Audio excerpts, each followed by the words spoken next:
Paz, meus irmãos. Abra sua Bíblia, por gentileza. Atos dos Apóstolos.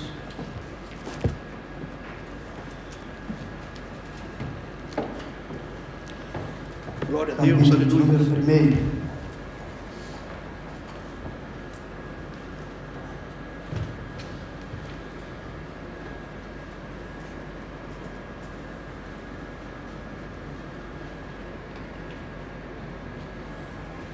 Atos dos Apóstolos, capítulo de número 1,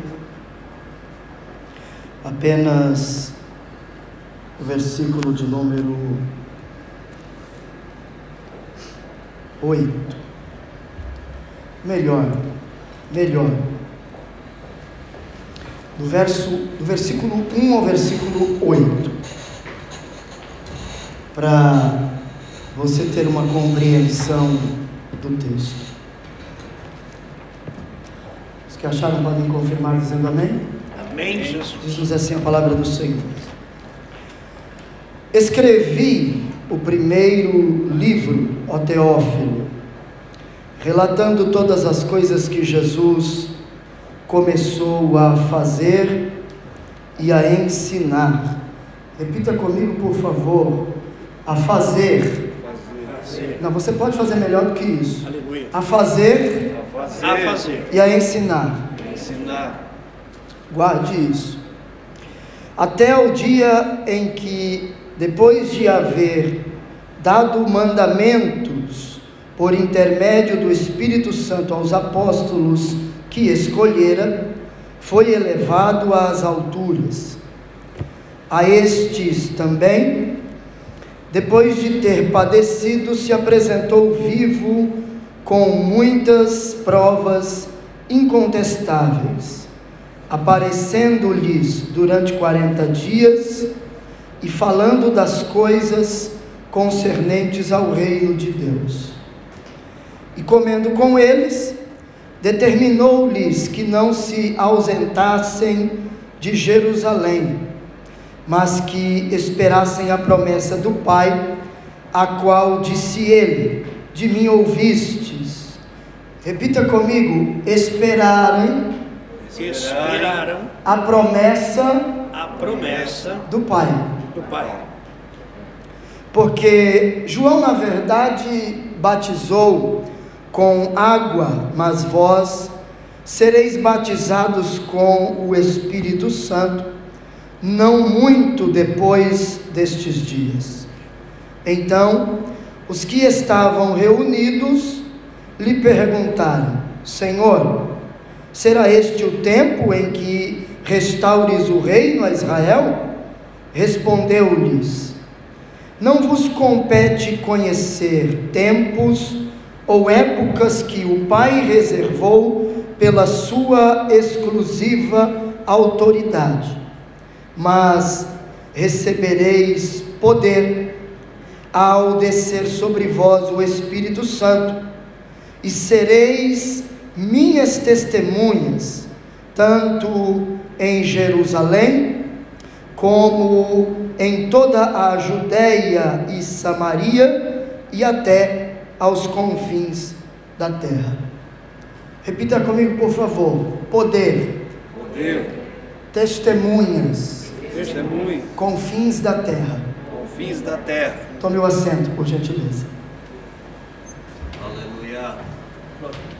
Eu quero, em primeiro lugar, agradecer a Deus, que tem nos concedido mais esta oportunidade de falarmos a palavra do Senhor. Quero agradecer ao nosso pastor presidente, pastor Eduardo Tanabe, aos irmãos da Secretaria de Missões, na pessoa do pastor Milton Caetano, que nos indicou para estarmos ministrando a palavra do Senhor. E eu quero meditar com você em poucos minutos, subordinado ao tema: mas recebereis poder. Aleluia.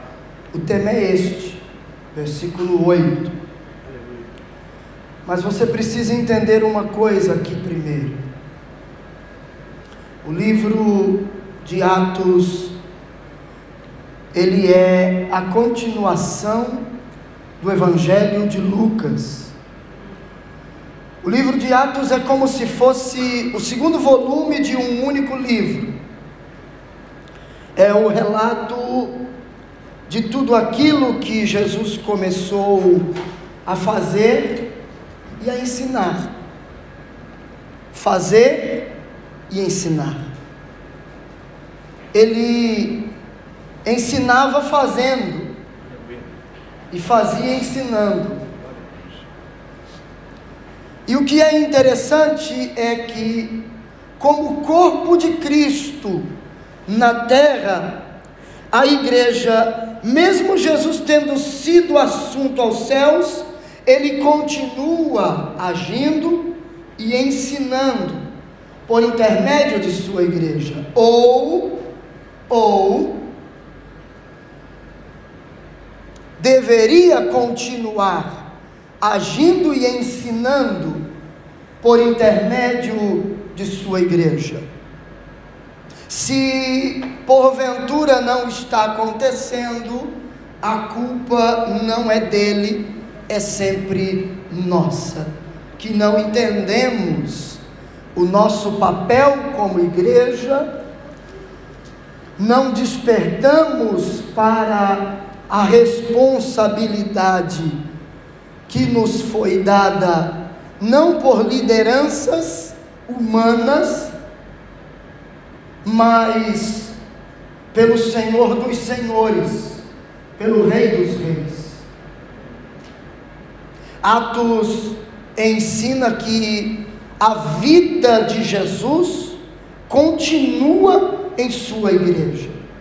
E quando eu estava meditando neste tema e lendo, estudando para extrair dele esta mensagem, e isto me veio à mente, que Atos nos ensina que a vida de Jesus continua em sua igreja. Eu parei para pensar, será que realmente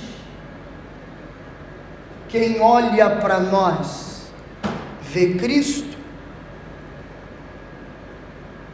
Será que realmente quem olha para a igreja no Japão, ministério de Moca, porque eu não estou pregando para outro ministério, se eu estivesse pregando para outro ministério, eu diria outro ministério, mas será que as pessoas, ao olharem para nós, veem Cristo? Será que de fato nós estamos deixando de viver a nossa vida para vivermos a vida de Cristo? Porque quando Paulo escreve aos crentes da Galácia, e ele diz: porque eu já estou crucificado com Cristo, e vivo, não mais eu, mas Cristo vive em mim. O apóstolo Paulo está dizendo exatamente isso. Eu deixei de viver a minha vida para viver a vida de Cristo. Ou seja, eu deixei de fazer aquilo que eu quero para fazer aquilo que Ele quer. Eu deixei de fazer aquilo que me agrada para fazer aquilo que agrada a Ele. Eu deixei de viver segundo a perspectiva humana, terrena, para viver segundo a perspectiva eterna, celestial de Cristo. E aí eu pergunto, e você não precisa responder para mim, responda para você. Você como igreja, qual a visão que te guia? Qual a voz que te direciona? A voz do Espírito ou a voz da sua consciência, do seu coração, das suas pseudo-necessidades? Aí é que está o grande ponto de interrogação. O Evangelho de Lucas e o livro de Atos, eles nos apresentam dois estágios do ministério de Jesus Cristo. O ministério de Jesus na terra, exercido por ele de forma pessoal, pública. Ele foi seguido pelo ministério celestial, exercido mediante o Espírito Santo e por intermédio de seus apóstolos, com um detalhe, com um ponto, com uma questão. O que separa esses dois estágios é a ascensão. O Evangelho de Lucas termina com a ascensão de Cristo.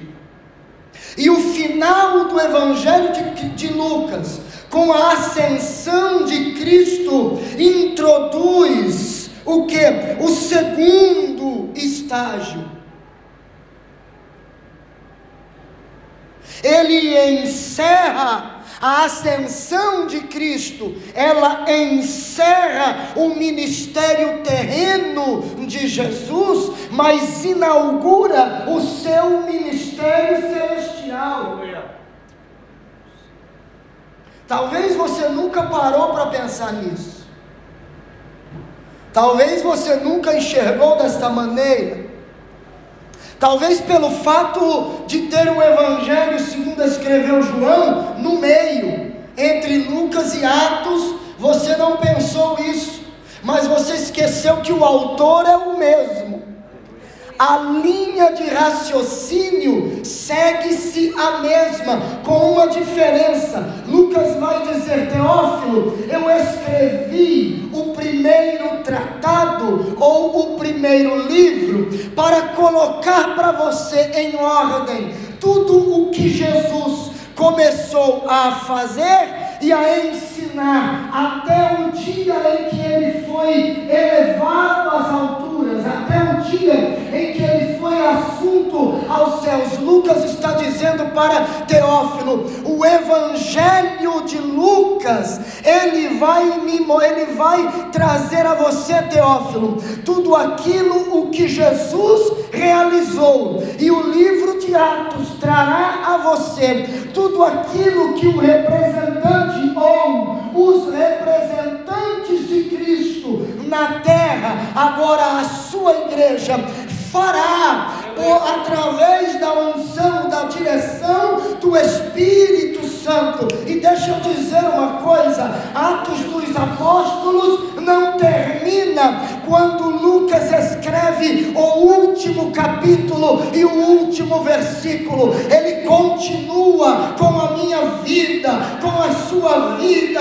Ele não termina com as igrejas que foram estabelecidas no primeiro século, mas ele tem a continuidade na igreja do século 21. A igreja de Cristo na terra precisa acordar para esta missão.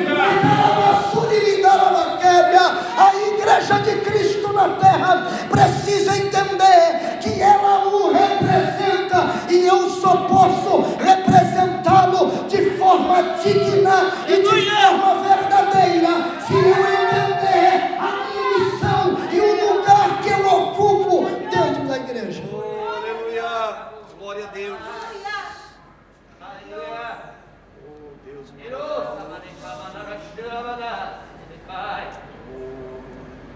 Mas a título de introdução eu quero destacar a você 3 verdades nos primeiros 3 versículos. Glória a Deus. A primeira é que o ministério de Cristo tem continuidade. Jesus fez e falou. Suas palavras tinham o poder de autenticar suas obras. Suas obras foram o penhor de suas palavras. O ministério de Jesus Cristo, ele foi marcado pela ação e pelo ensino. Os homens daquele tempo, eles não apenas ouviram dele grandes discursos, mas sobretudo, eles viram nele grandes obras. Jesus curava o cego. Jesus colocava o paralítico para andar. Jesus perdoava pecados. Jesus ressuscitava mortos. Ou seja, por onde ele passava, o seu ministério deixava marcas. Por onde ele passava, o seu ministério se tornava notório. E por onde ele não passava, ou onde ele ainda não havia chegado, a notícia do que ele estava fazendo já estava chegando, ou já havia chegado. Jesus ensina, ele chega diante de uma multidão, com muita tranquilidade ele expõe as Escrituras, com simplicidade, mas com profundidade. Simplicidade não quer dizer falta de profundidade. Simplicidade, eu ser simples, não quer dizer que eu seja raso. Eu ser simples, eu pregar uma mensagem simples, não quer dizer necessariamente que eu pregue sem conhecimento. Jesus, ele pregava com simplicidade, mas a sua mensagem tinha, o seu ensino tinha profundidade. Profundidade em 2 aspectos, profundidade em 2 sentidos. Profundidade falando de uma perspectiva de conhecimento. Os escribas, quando ensinavam com conhecimento, mas não com conhecimento como o de Jesus Cristo. E por que não? Porque Jesus Cristo ensinava, e a multidão dizia, ele ensina como quem tem autoridade. E por quê? Porque ele ensinava, ele vivia o que ele estava ensinando. O grande problema é eu assumir a tribuna e dizer para a igreja, ore, quando eu não oro. O problema é eu assumir a tribuna e dizer à igreja, fale de Jesus, quando eu não falo. O problema é eu assumir a tribuna e dizer à igreja, estude a Bíblia, quando eu não estudo a Bíblia. Jesus não era assim. Jesus, ele falava, mas ele fazia. Ele falava, e quando ele falava, as pessoas viam algo diferente. E aí tem o segundo aspecto da profundidade, que era a intimidade. A mensagem de Jesus tinha profundidade no que diz respeito a conhecimento, mas ela tinha profundidade no que diz respeito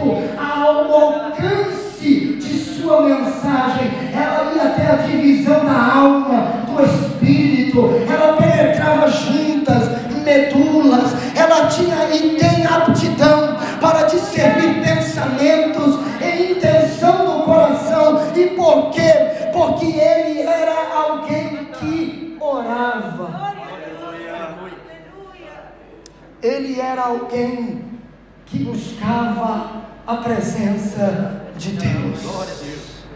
Aleluia. Mesmo sendo Deus, mas tomando a forma humana, ele mostrou-nos como devemos viver. Se você parar para ler os 4 evangelhos, você vai encontrar a biografia da vida de Jesus, e você vai aprender como se deve andar. E por quê? Porque João vai nos escrever em sua primeira carta que aquele que diz que o segue deve andar como ele andou. Mas para eu saber como ele andou, eu preciso observar a sua vida, ler sobre a sua vida, e eu encontro o relato ou os relatos da vida de Jesus nos 4 evangelhos, e aí eu vejo como ele andava, e aí eu vejo o que ele fazia, aí eu vejo como ele se comportava, em situações que você e eu podemos perguntar o que fazer, ele nos ensina como agir, ele nos mostra como fazer, em momentos de angústia e de aflição, que você e eu muitas vezes perdemos a cabeça, você olha para ele, ele estava orando. O ministério de Jesus nos ensina como devemos viver. Mas a segunda verdade, Atos, versículo 3, vai falar de sua ressurreição, as provas de sua ressurreição. A semana passada chegou na nossa igreja para visitar um turco que é seguidor do islamismo, um muçulmano, fala português, é casado com uma brasileira, e terminando o culto ele veio falar comigo. Mal sabia ele que o TCC da minha faculdade de bacharel foi sobre seitas e heresias, e eu dediquei um capítulo inteiro com riqueza de detalhes sobre o islamismo.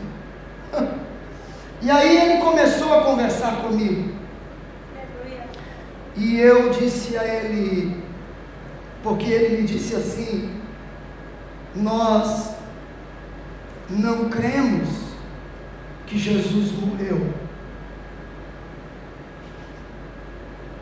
nós não cremos.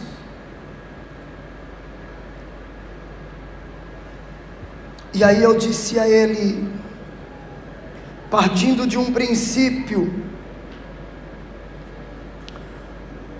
você já leu o seu Alcorão? E aí ele disse: não inteiro. E aí eu disse: você, como adepto do islamismo, deveria ler todo o seu Alcorão e compará-lo com a Bíblia, e em alguns pontos você vai perceber algumas semelhanças. É igual testemunha de Jeová. Eles falam algumas coisas que a gente usa até a Bíblia deles para refutá-los. Ou seja, eles não conhecem o que estão dizendo. A gente que é de outra religião conhece a Bíblia deles mais do que eles. E aí eu disse a ele: Jesus, ele é o Filho de Deus. Jesus, ele morreu e ele ressuscitou. Aí ele disse assim: pastor, eu tenho que ir embora. Eu disse: não tem problema não, eu estou aqui todos os dias, das 10 da manhã até as 6 da tarde. Pode vir aqui na igreja sentar comigo, para a gente conversar. Aí você treina o seu português e eu mostro algumas verdades bíblicas para você, porque existem algumas coisas que você precisa entender, que até no seu Alcorão está escrito. E aí ele disse: é mesmo? Eu disse: pois é, está lá, no seu Alcorão, e você precisa lê-lo. Ele não foi na igreja ontem, foi só a mulher dele e a filha. Por quê? Mas eu estou orando pela vida dele, porque é alguém que precisa de salvação, que precisa de esclarecimento, alguém que precisa de Jesus. A igreja precisa saber as doutrinas básicas de sua fé para defendê-las. Jesus Cristo morreu e ressuscitou, e encontramos na Bíblia provas irrefutáveis de sua morte e de sua ressurreição. E Atos dos Apóstolos vai nos mostrar que a morte e a ressurreição de Cristo foram fatos públicos e fatos verificáveis. Ele padeceu, mas ele se apresentou vivo.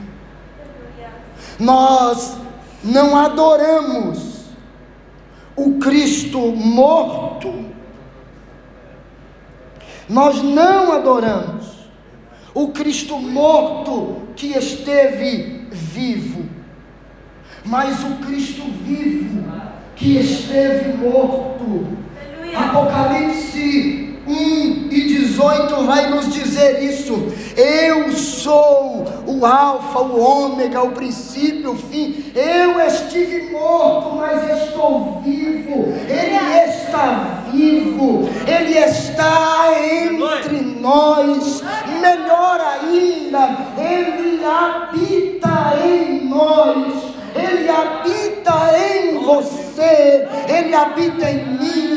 E se você tivesse um verdadeiro entendimento disso, você viveria de forma diferente. Mas a terceira verdade, para a gente começar a entrar no texto, no versículo da mensagem, do tema, é o ensino acerca do reino de Deus. Porque Jesus tinha uma mensagem definida. Jesus não inventava mensagem. Sabe o que eu acho interessante? É que aqueles homens que seguiam Jesus de perto se assemelhavam a ele nisso. Eram homens de uma mensagem só. Hoje existem várias mensagens, não é? Várias mensagens.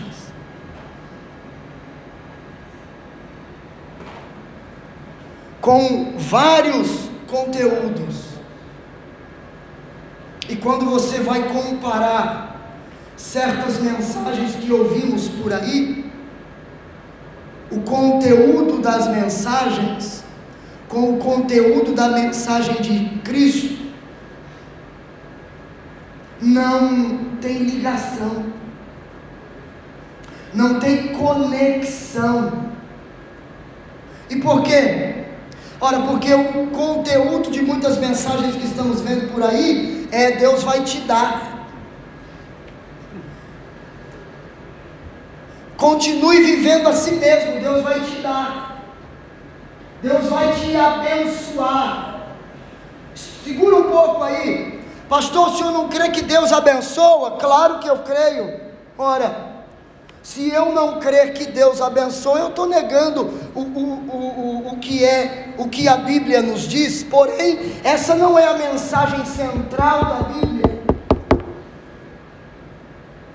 Ou no mínimo o entendimento humano não está em concordância com a mensagem central da Bíblia sobre o que é bênção. O nosso conceito humano do que é ser abençoado não está em conexão com o conceito de Jesus sobre o que é ser abençoado. O conceito humano de ser abençoado é ter riqueza, e os homens correm atrás disso hoje. Pastor, é pecado ter riqueza? Não, pecado é ela te possuir, não você possuí-la. O pecado não é você dominar o dinheiro, mas é ele te dominar. É ele exercer senhorio. A única coisa na Bíblia que é chamada de Senhor, além de Cristo, é a riqueza. Pelo próprio Cristo. Não poder servir a dois senhores, porque ou você há de agradar a um e desagradar ao outro. E aí ele termina dizendo: não podeis servir a Deus e a Mamon. Mamon é riqueza. Jesus a chama de Senhor. E por quê? Porque ela exerce senhorio sobre a vida dos homens. Porque os homens vivem em função dela, passam a viver em função dela. E o negócio não é você trabalhar para o dinheiro, mas é ele trabalhar para você. Você é o Senhor e não ele. O conceito humano de bênção é ser rico.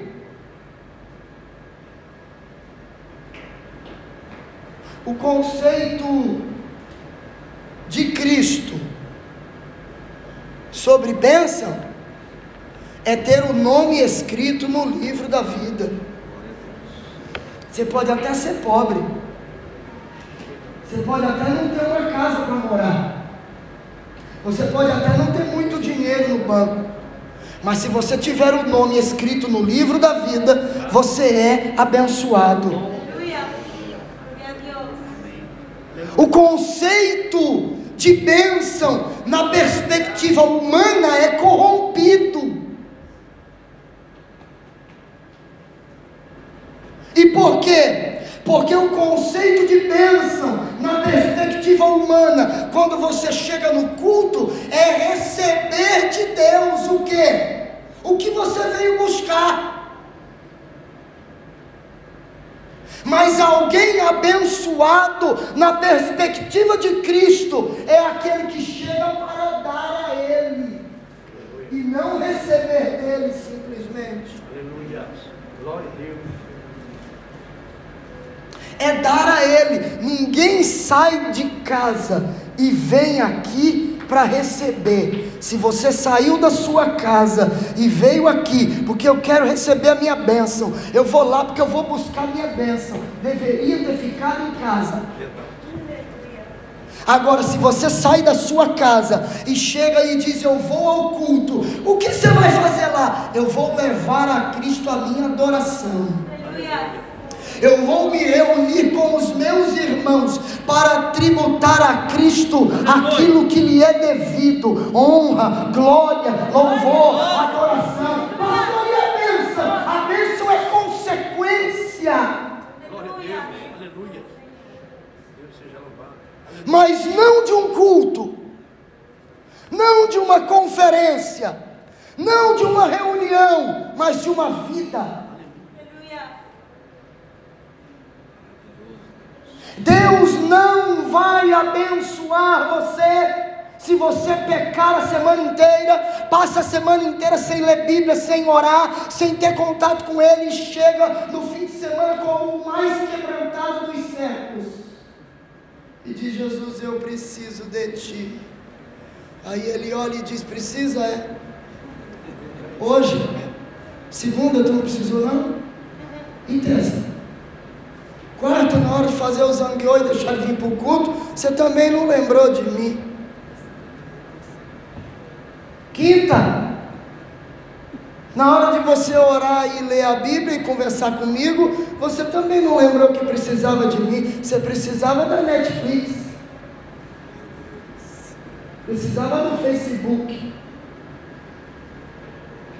Você já parou para pensar e observar as nossas palavras? A gente diz que precisa trabalhar para pagar as contas. Ninguém diz que precisa orar para ter intimidade com Jesus. Ah, não bate assim não, né, pastor? Glória a Deus. É conferência de missão, fala de poder. Mas para eu chegar no poder, eu tenho que passar por aqui. Aleluia. Ou você pensa que receber o poder é assim: você chega, aperta um botãozinho, entra ali na igreja e aperta o botãozinho lá.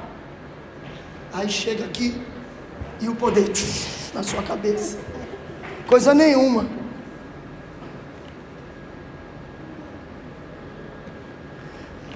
Deviam ter escolhido outro pregador para essa conferência. Pastor Hélio, não pode, bate muito. É porque você tem dificuldade de escutar verdades. Mas você não é o único. E o que nós vivemos hoje não é novidade. Os discípulos estavam com a mesma visão. Os discípulos estavam com a mesma visão. A mensagem de Jesus, o ponto central dela era o reino. Ele abriu e fechou o seu ministério falando sobre o reino. Paulo iniciou e terminou o seu ministério falando sobre o reino. Mas os discípulos não entendiam. Eles, mesmo escutando tantas vezes sobre a natureza do reino de Deus, eles ainda tinham um entendimento equivocado, apresentavam uma compreensão distorcida sobre esse tema tão importante. Eles esperavam um reino político, não espiritual. Um reino terreno, não espiritual. Eles esperavam um reino nacional, restrito a Israel, e não internacional. Eles esperavam um reino estático, não um reino gradual. Aí a gente entra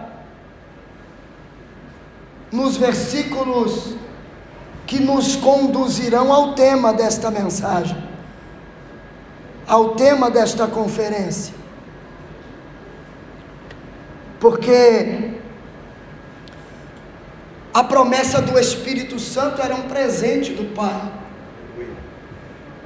A promessa da descida do Espírito Santo era um presente do Pai. Mas a descida do Espírito Santo, ela estava condicionada. Condicionada a quê? A subida de Cristo. O Evangelho de Lucas, ele está na terra. Ele está trabalhando. Ele está ensinando. E ele está falando o que viria depois. Evangelho de João, que a gente lê, que está entre o Evangelho de Lucas e o livro de Atos, vai mostrar também Jesus operando milagres. João é o mais espiritual dos 4 evangelistas. Ele é o único que vai mostrar as 7 declarações de eu sou de Cristo. Ele vai mostrar exatamente 7 milagres de Jesus que provam a sua divindade, que apontam para um Cristo divino, para uma natureza divina e não só uma natureza humana. E aí ele vai dizer, abre comigo aí João 7, rápido, por favor, versículo 39, diz assim: isto ele disse com respeito ao Espírito que haviam de receber os que nele crescem, pois o Espírito até aquele momento não fora dado, porque Jesus não havia sido ainda glorificado. Segue aí João, abre lá o capítulo 16.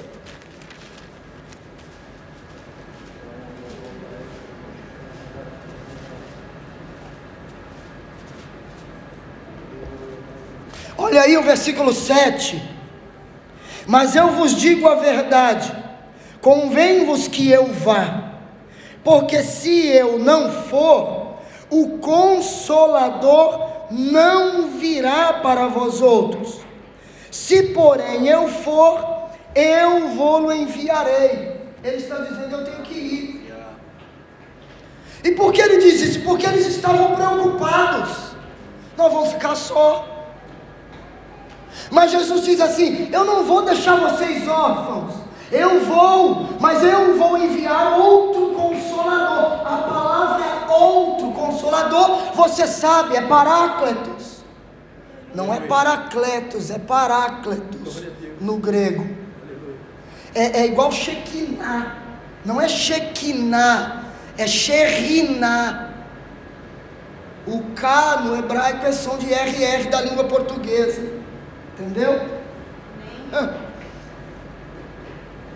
Paráclitos você sabe, agora outro, ele está dizendo, eu vou enviar outro Consolador. A palavra outro no texto aqui de João é alon, que quer dizer outro da mesma espécie.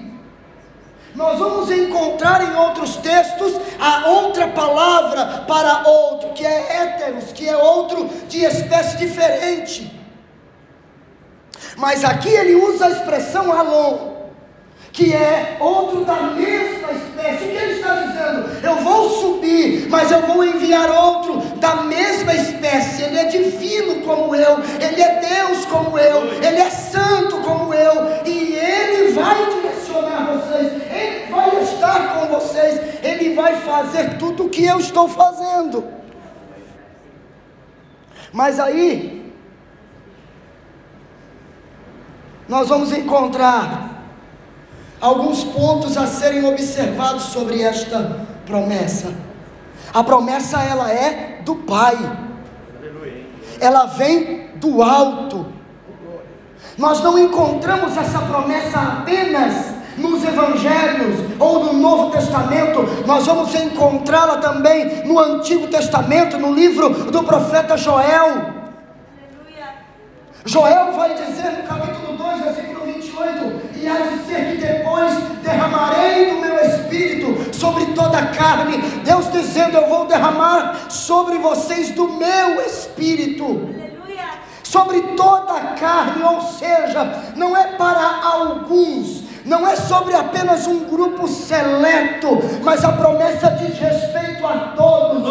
Toma posse dela quem quer, toma posse dela quem crê, mas a promessa se estende a todos. E aí ele vai falar sobre um grande avivamento que aconteceria. E eu quero dizer uma coisa para você aqui, eu estou vendo e sentindo no mundo espiritual um mover de Deus.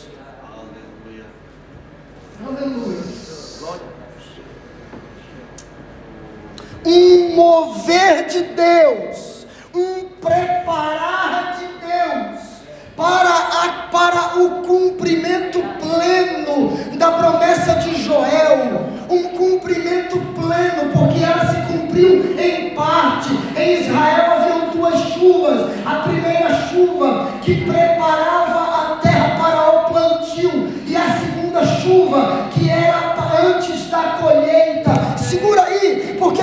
você, se você não der glória a Jesus agora, ai meu Deus, a primeira chuva veio e preparou a terra para o plantio. Atos 2, a primeira chuva desceu e preparou a terra para o plantio, mas a segunda chuva ainda virá. E por quê? Porque ela antecede a colheita é o arrebatamento. Haverá um grande mover do Espírito sobre a igreja de Cristo na terra, e este dia está chegando.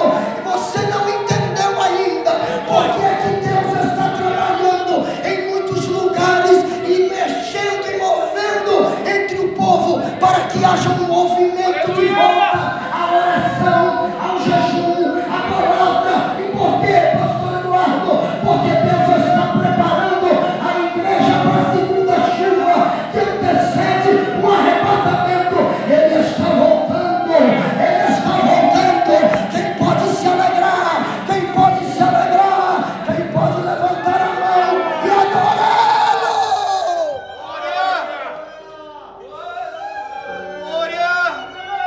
Shurikanda Managasturiminaya. Ele está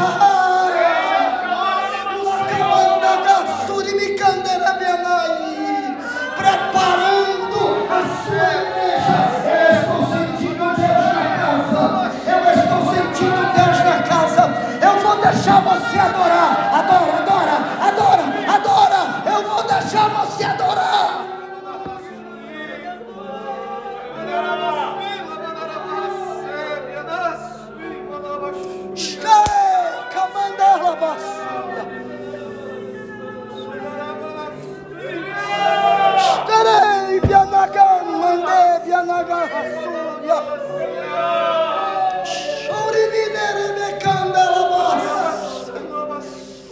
A promessa do Pai,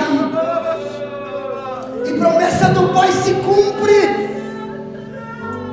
Promessa do Pai está nas Escrituras, está em Joel, está em João, está em Gálatas, está em Efésios, está em muitos outros textos que eu não pude listar, porque ficaríamos o resto da tarde falando sobre essa promessa.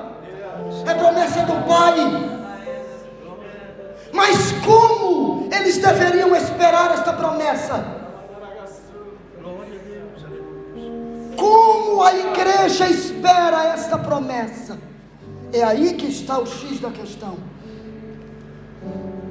Com obediência irrestrita. Eles deveriam permanecer em Jerusalém. Ficai, porém, na cidade de Jerusalém. Obediência, obedecer é a chave para receber as dádivas espirituais. Nós queremos avivamento, mas queremos avivamento do nosso jeito, e do nosso jeito não vem. Se você ainda não teve a oportunidade de ler o livro de Leonard Ravenhill, Porque tarda o pleno avivamento, aconselho você a ler.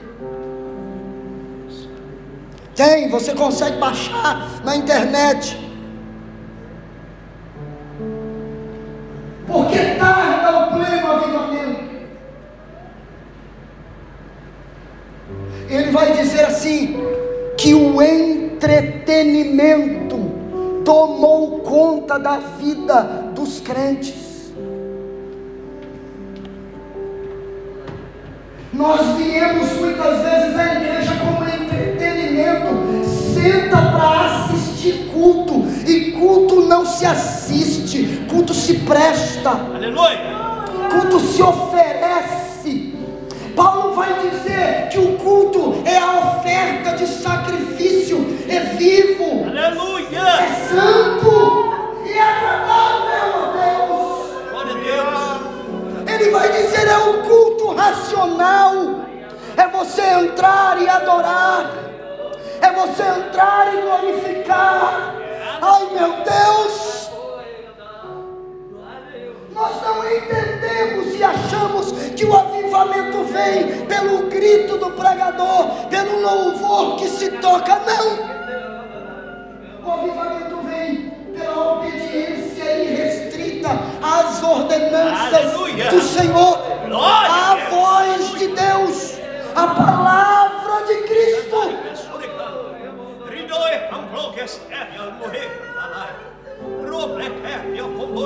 Como que eles deveriam esperar o avivamento? Com perseverança inabalável. Deveriam esperar até que do alto fossem revestidos de poder. Pastor, mas vai demorar, não importa. Ele mandou ficar aí, fica aí. Ele mandou orar, ore.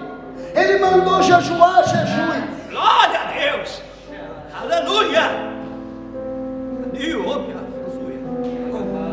Nada pode nos demover do foco, do propósito, do objetivo.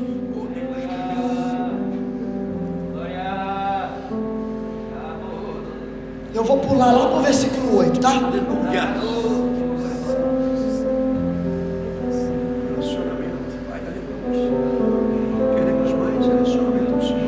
Porque eles estavam com a visão desfocada do verdadeiro propósito.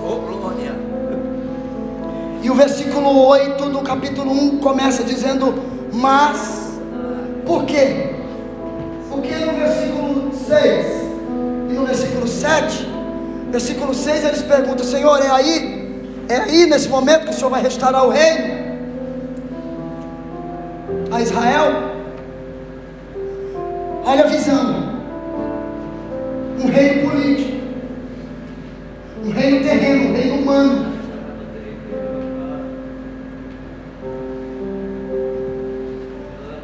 O Senhor diz: não lhes compete saber tempos e estações que o Pai estabeleceu pela sua própria autoridade.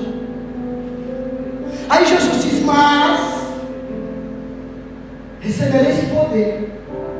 Aí eles ficaram animados: vamos receber poder, então é com a gente o negócio. Não, Jesus diz: mas recebereis poder ao descer sobre vós o Espírito Santo, e vocês serão minhas testemunhas, tanto em Jerusalém, como em toda a Judéia e Samaria, e até aos confins da terra. E aí a pergunta é: por que eles precisavam do poder?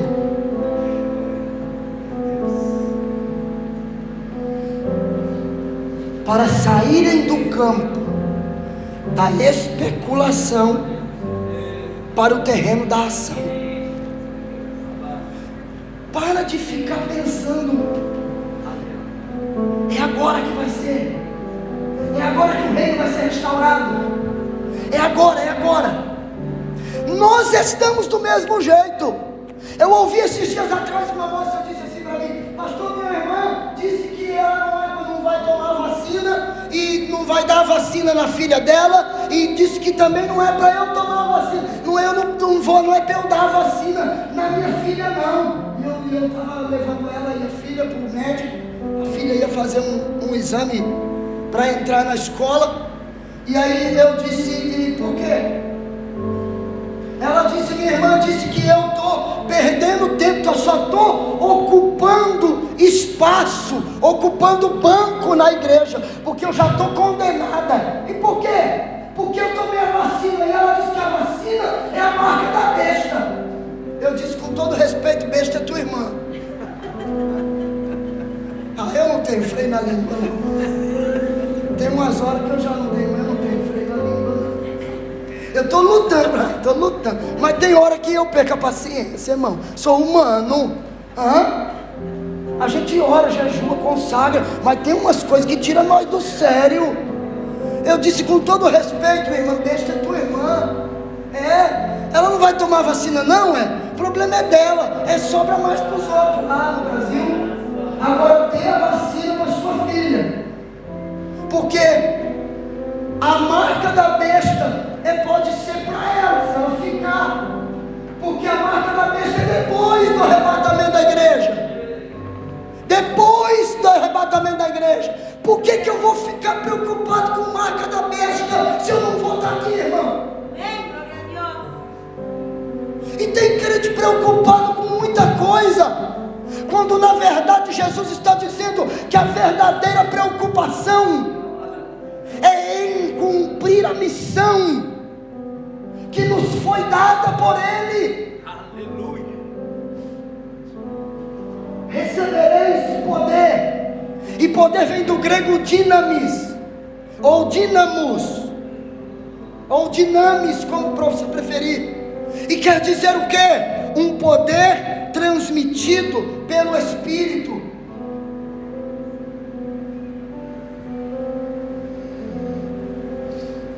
Um poder do alto sobre a minha vida, sobre a sua vida, sobre a vida da igreja. É um revestimento, é uma capacitação. Olha o versículo.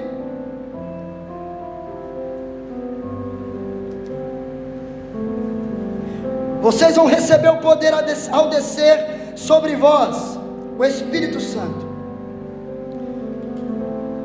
Para que eles precisavam do poder? Aleluia. Para que a mente deles fosse aberta,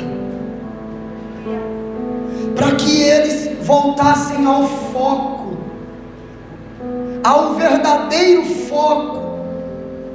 A igreja está precisando de um avivamento. E por quê? Porque muita coisa tem ocupado a sua mente, muita coisa que não edifica, muita coisa que não acrescenta, muita coisa que não te aproxima de Jesus. A gente está parado olhando o que as notícias estão dizendo, a guerra e isso e aquilo. Teve uma pessoa esses dias que disse assim: nós estamos vivendo um tempo de tragédia. Eu disse: só se for tu, porque eu não. O mundo está vivendo um tempo de tragédia. A Europa está vivendo um momento de turbulência, mas a igreja está em Cristo. A igreja tem que viver um tempo de adoração. A igreja tem que viver um tempo de glorificação, de unção, do poder de Deus.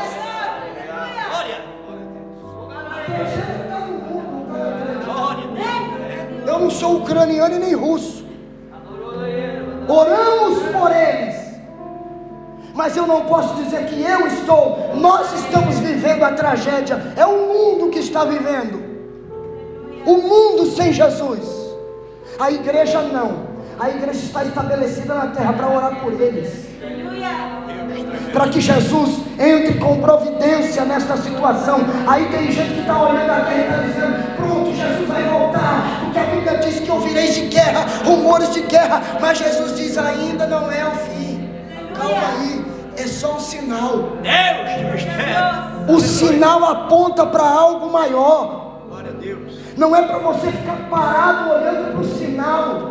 O sinal está dizendo: Jesus vai voltar. Aí você olha para a estatística: no Japão 1,1% é cristão, menos de 1% serve a Jesus Cristo. Aí você diz: Jesus está voltando e eu não fiz foi nada.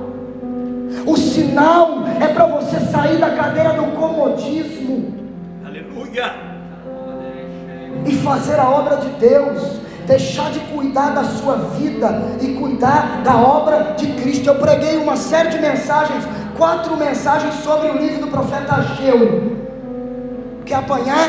Entra no meu canal e assiste cada uma delas. 4 domingos eu falei lá na igreja sobre o livro do profeta Ageu. E que tem muita coisa que as pessoas estão sofrendo, estão dizendo: é o diabo. E Deus está dizendo: sou eu. Não é o diabo não, sou eu. E para quê? Para você acordar. Para que eles precisavam do poder? para perdoar. Isso aqui é foda. Aleluia. Para onde se estendia a missão, pastor Eduardo? O GPS de Cristo dizia que a missão era Jerusalém, Judeia, mas era também o quê? Samaria.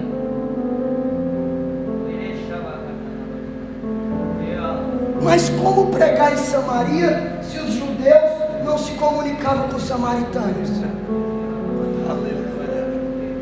Você nunca parou para pensar nisso, né? Eu sei. Jesus diz: a missão é Judeia, Jerusalém, Judeia, mas tem Samaria no trajeto. E para pregar em Samaria, eles tinham que perdoar.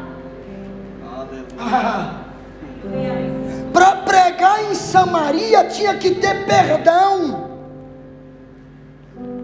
tinha que ter renovação, só sendo no poder do Espírito. Para pregar em Samaria é só sendo no poder do Espírito. E por quê? Porque as antigas barreiras raciais, culturais, religiosas que separavam judeus e samaritanos deveriam ser quebradas.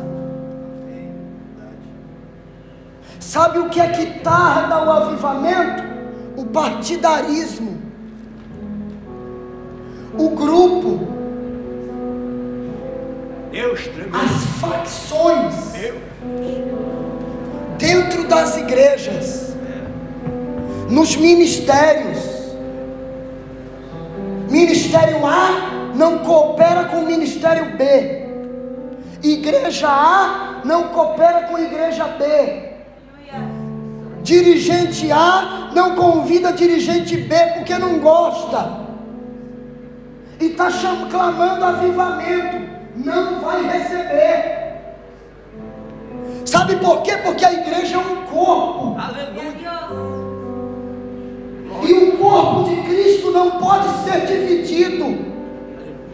Jesus foi crucificado, mas o salmista vai dizer que nem o osso dele foi quebrado. E por quê? Porque o corpo de Cristo não pode ser partido.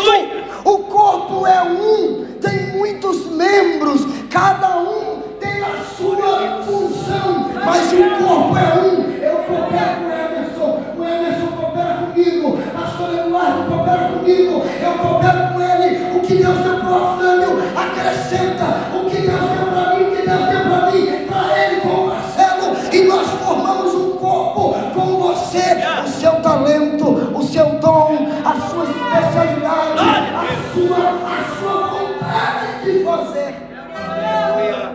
É um corpo. Aleluia. Eles tinham que perdoar. O poder do Espírito capacita a igreja a amar até mesmo os seus inimigos. Glória a Deus. Mas eles tinham que ir até os confins da terra. Segura aí que eu não estou seguindo a ordem do versículo não, tá? É cunho proposital. Para que eles precisavam de poder? Para pregar até aos confins da terra. Atos 1 até o 6. Onde eles estão? Jerusalém. Vem a perseguição. Atos 7 e 8. Onde eles vão parar? Judeia, Samaria. Atos 9 em diante, a igreja chega, a palavra chega aos gentios e vai para os confins da terra. Aleluia. A vontade de Deus não é você ficar sentadinho aí bonitinho, comendo, vindo para o culto e indo embora, vindo para o culto e indo embora, vindo para o culto, cantando, vai lá para o monte, os irmãos, ora, recebe poder, Para quê? Para ficar aqui dentro? Aleluia. E as almas lá fora? A gente está buscando o poder para usar com crente. Ah, Jesus. A gente está orando e dizendo: Senhor, a gente canta: Senhor, manda já o teu poder. Senhor, manda já o teu poder. Senhor, manda já o teu poder e batiza cada um. Para quê? Para ficar aqui? Orar pela vida do pastor Marcelo, Deus derramar sobre ele a unção. Orar pela vida do irmão que está aí e derramar sobre ele a unção. E quem está lá fora?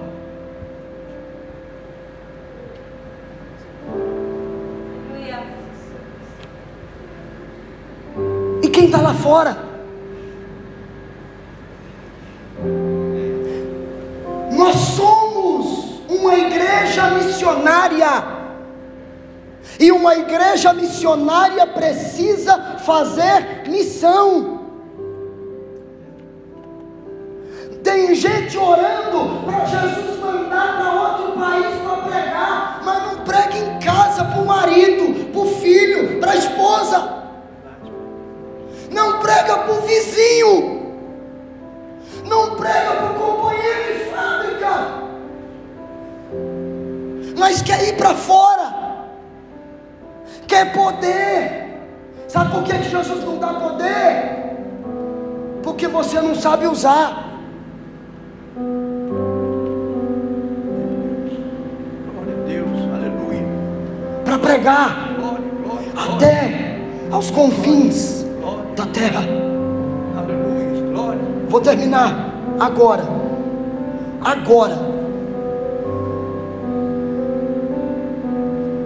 Para que eles precisavam de poder? Para morrer. Para que, pastor? Para morrer.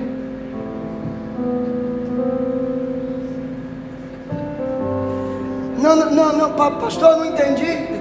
Para quê? Para morrer. Poder para morrer. Você sabe por quê? Porque a palavra testemunhas vem do grego martis. E martis quer dizer testemunham a verdade como é exibida em Jesus. Mas ela também diz que é mártir alguém que morre por uma causa. Glória a Deus.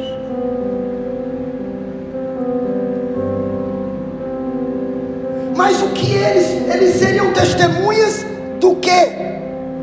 Ora, da ressurreição de Cristo. Os discípulos eram testemunhas que haviam presenciado o fato glorioso, a ressurreição de Jesus. Eles viram isso, e isso precisava ser levado ao mundo. A notícia tinha que chegar, tinha que ser anunciada até os confins da terra, ainda que para isso a morte fosse o preço a ser pago. Meu Deus, aleluia. Estevão está pregando e diz: vocês mataram Jesus. Jesus que vocês mataram, Deus o ressuscitou. A Bíblia vai dizer que enquanto Estevão pregava, eles rangiam os dentes de raiva, de ódio. E por quê? Porque a mensagem do Evangelho, ela não tem que massagear o ego, ela tem que gerar algo diferente dentro de você. Ela tem que te dar raiva mesmo. E do que? Do pecado. A mensagem de Pedro gerou nos seus ouvintes compulsão. E compunção era um sentimento de alguém que havia cometido pecado. E aí eles perguntam: varões galileus, o que faremos? Como a gente pode fazer? Nós estamos pregando e o ímpio está dando risada. Nós estamos pregando e as pessoas entram e saem da mesma maneira. Eu comecei esse ano e eu disse: Jesus, senta aqui comigo, na minha sala. Eu sou meio doido. Glória a Deus. Eu sentei, glória a Deus. Eu sentei na minha mesa, na minha cadeira, e puxei a outra na minha frente. Eu disse: Jesus, senta aqui. Vai conversar com o Senhor. Conversar com o Senhor. Eu cansei. Aleluia. Eu cansei. Cansei. Do que? Cansei de pregar e o povo se alegrar, e daí amanhã estão vivendo do mesmo jeito de novo. Falei: o Senhor não me chamou para isso. Eu quero pregar e ver o povo sair da igreja chateado comigo, mas amanhã transformado. E o Senhor disse: jejum e oração.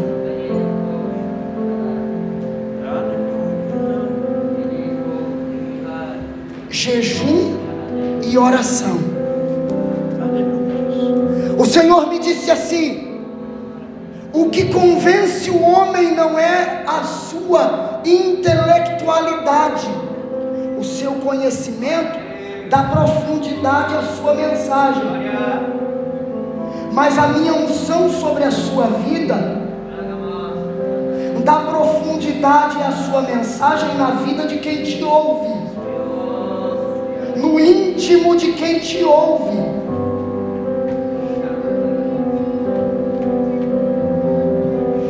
E eu entrei num propósito com Deus este ano. Todo dia, jejuando e orando. Todo dia, jejuando e orando.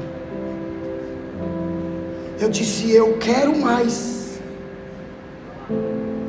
Eu quero o profundo. Eu não quero água no tornozelo. Eu quero águas que tenham que se atravessar a nado. Eu quero um homem com um cordel de medir me chamando mais para dentro. Eu sei que tem gente que vai dizer loucura. Não tem problema não.